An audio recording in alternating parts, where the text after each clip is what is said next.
बिस्मिल्लाहिर्रहमानिर्रहीम। अस्सलामु अलैकुम वरहमतुल्लाहि वबरकातुहू। उम्मीद करते हैं कि आप सब खैरियत से होंगे। अल्हम्दुलिल्लाह हम भी खैरियत से हैं और अल्लाह ताला से तमाम मुसलमानों के लिए खैर व आफियत तलब करते हैं। हमदान कुरान क्लासेस की तरफ से हम आपके लिए आज जो मौजू लेकर आए हैं वो ये है कि हमारा घर मज़बूत कैसे होगा और हमारे घर को मज़बूत कौन सी चीज़ करेगी। हर ज़माने के अंदर हर कोई इंसान ये चाहता है कि उसका घर मज़बूत हो, उसके घर की जो कमज़ोरियाँ ना वो ना हो, ताकि उसकी दीन और दुनिया जो है ना वो उसकी खुशियों के अंदर गुजरे। तो कुरान मजीद से जब हमने राब्ता किया तो कुरान मजीद में हमें बताया कि सबसे ज़्यादा घर जो है ना कमज़ोर, वो मकड़ी का घर कमज़ोर है। और इसके लिए अल्लाह ताला की ज़ात अक़दस ने बहुत ही खूबसूरत आयत के अंदर बड़े आसान तरीके से समझा दिया। बिस्मिल्लाहिर्रहमानिर्रहीम।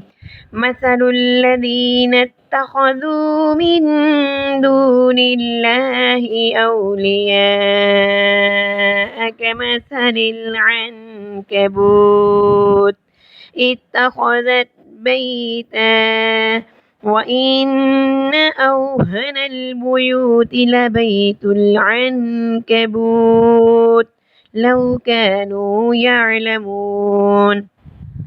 जिन लोगों ने अल्लाह के सिवा और कारसाज मुकर्रर कर रखे हैं उनकी मिसाल मकड़ी की सी है कि वो भी एक घर बना लेती है। हालांकि तमाम घरों से ज़्यादा बूदा यानी कमज़ोर घर जो है वो मकड़ी का घर होता है।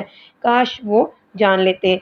तो इस आयत के अंदर जब गौर किया गया तो पता चला कि मकड़ी मकड़ी क्या है, मकड़ी की फैमिली, मकड़ी का घर क्या है। ये जब तहकीक की ना तो पता चला कि मादा मकड़ी बच्चे देने के बाद नर को यानी अपने बच्चों के बाप को कत्ल करके घर से बाहर फेंक देती है। फिर जब औलाद बड़ी हो जाती है तो औलाद जो है वो अपनी माँ को कत्ल करके घर से बाहर फेंक देती है। कितना अजीबोगरीब घराना और यकीनन बदतरीन घराना है। तो अल्लाह ताला की ज़ात अक़दस ने अपने कुरान पाक के अंदर एक सूरत है जिसका नाम अल्लाह ताला ने अनकबूत रखा है। और अनकबूत जो है ना ये अरबी का लफ्ज़ है और उर्दू में इसको यानी मकड़ी कहा जाता है। कुरान मजीद में अल्लाह ताला ने फरमाया कि सबसे बूदा यानी कमज़ोर घर जो है ना वो मकड़ी का है। अब कुरान पाक का मौजज़ा देखिए, एक ही जुमले के अंदर मकड़ी के पूरे घराने की पूरी कहानी जो है ना उसने बयान कर दी कि बेशक घरों में सबसे कमज़ोर घर अनकबूत यानी मकड़ी का घर है। अगर ये इंसान इल्म रखते तो अब जब इंसान ने जानने की कोशिश की, उसने सर्च की, उसने जाना तो उसको वाकई में मालूम हो गया इंसान मकड़ी के घर की ना ज़ाहरी जो कमज़ोरी है ना यानी जाला जो है उसको सब जानते थे, मगर उसके घर की जो मानवी कमज़ोरी थी ना वो अमूमन किसी को पता नहीं थी। जब सर्च की, जानने की कोशिश की तो उसकी वो भी कमज़ोरी जो थी सामने आ गई। यानी जो उसकी मानवी कमज़ोरी थी ना वो ये थी कि दुश्मनी और खाना जंगी। अब आम लोग जो थे ना वो इससे बेखबर थे। जब जदीद साइंस की वजह से इस कमज़ोरी से सारे वाकिफ़ हो गए तो पता चला कि वाकई में अल्लाह ताला तो बड़ी गहरी बात करते हैं। अल्लाह ताला ने फरमाया था कि अगर ये इल्म रखते तो मकड़ी की घरेलू कमज़ोरियों और दुश्मनियों से भी वाकिफ़ हो जाते। अब इस सब के बावजूद देखें अल्लाह ताला ने कुरान पाक की एक पूरी सूरत का नाम जो है ना इस बुरी खसलत वाले कीड़े के नाम पे रख दिया यानी अनकबूत रख दिया। हालांकि इस सूरत के शुरू से आखिर तक जो गुफ्तगू है ना वो सारी फितनों, साजिशों वगैरह के बारे में है। और इस सूरत की इब्तिदा कुछ यूँ है कि क्या ये लोग ख्याल करते हैं कि इस बात पर छूट जाएंगे कि उन्होंने कहा कि हमने ईमान कबूल किया और उनको आजमाया नहीं जाएगा। फरमाया लोगों में से कुछ ऐसे हैं जो कहते हैं कि हमने ईमान कबूल किया, मगर जब उनको अल्लाह ताला की राह में कोई अज़ियत दी जाती है तो लोगों की आजमाइश को अल्लाह के अजाब की तरह समझते हैं। अब ज़हन में देखें एक सवाल ये पैदा होता है कि मकड़ी का फितनों और आजमाइशों से क्या ताल्लुक़ है। दर हकीकत फितने, साजिशें, किसी न किसी को किसी आजमाइश में मुब्तला रखना ये भी मकड़ी के जाल की तरह पेचीदा है। अगर इंसान इनके दरमियान कोई फ़र्क करना चाहे, तमीज़ करना चाहे, इनको बेनकाब करना चाहे तो वो जल्दी से नहीं कर पाता। ये आसान नहीं होता है।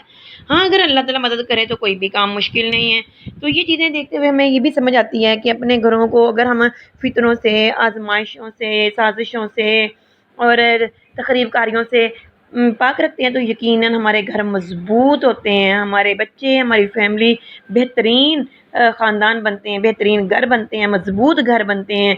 और दूसरी बात ये भी समझ आती है कि अगर हमने कोई चीज़ सीखनी है, कोई बात का पता लगाना है تو وہ ہمیں اللہ تعالیٰ کی پاک کلام سے ہی پتہ چل سکتا ہے، کیونکہ ہر چیز کے بارے میں ہمیں اللہ تعالیٰ نے ہی سکھایا ہے اور اسی نے بتایا ہے، اور ہمیں اللہ تعالیٰ کی ہی مدد کے ساتھ بہت ساری چیزوں کا پتہ چلا۔ اگر وہ چاہتا کہ ہم کسی مشکل میں مبتلا رہے ہیں تو وہ ہمیں اپنی پاک کلام جیسی عظیم نعمت سے نہ نوازتا۔ تو آپ اگر اپنی زندگی کو آسان بنانا چاہتے ہیں، اپنی آخرت کو خوشیوں سے بننا چاہتے ہیں، اور آپ چاہتے ہیں کہ آپ قرآن پاک سے رہنمائی حاصل کریں، تو یقیناً جتنا ہمارا علم ہے ہم اس علم کے مطابق آپ کو ضرور گائیڈ کرنا چاہیں گے، اور ہمدان قرآن کلاسز کی طرف سے بہت ساری کلاسز کا اہتمام کیے ہوئے ہیں۔ اگر آپ چاہتے ہیں کہ آپ اپنی عمر کے کسی بھی حصے میں ہونے کے باوجود قرآن پاک کو سیکھیں، آپ کہیں بھی رہتے ہیں، آپ چاہتے ہیں کہ ہم قرآن پاک کو سیکھیں، تو آپ ہمارے شو ہونے والے نمبر پر ہم سے رابطہ کر سکتے ہیں۔ ہم آپ کو سکھانے کے لیے بہت پرجوش ہیں، کہ یقیناً جو کوئی بھی انسان سکھانے کی کوشش کرتا ہے وہ اللہ تعالیٰ کی طرف سے زیادہ علم دیا جاتا ہے، اور ہم اللہ تعالیٰ سے زیادہ کے طلبگار ہیں، عمل کے طلبگار ہیں، علم کے طلبگار ہیں۔ اللہ تعالیٰ ہمارے علم و عمل میں اضافہ فرمائے، آمین ثم آمین۔ اور اگر آپ ہم سے رابطہ کرنا چاہتے ہیں تو آپ ہمارے اس شو ہونے والے نمبر پر ہم سے رابطہ کر سکتے ہیں۔ اس پیغام کو آگے ضرور شیئر کریں۔ اللہ تعالیٰ سب کو شفا قبولیت عطا فرمائے، آمین ثم آمین یا رب العالمین۔ السلام علیکم ورحمۃ اللہ وبرکاتہ۔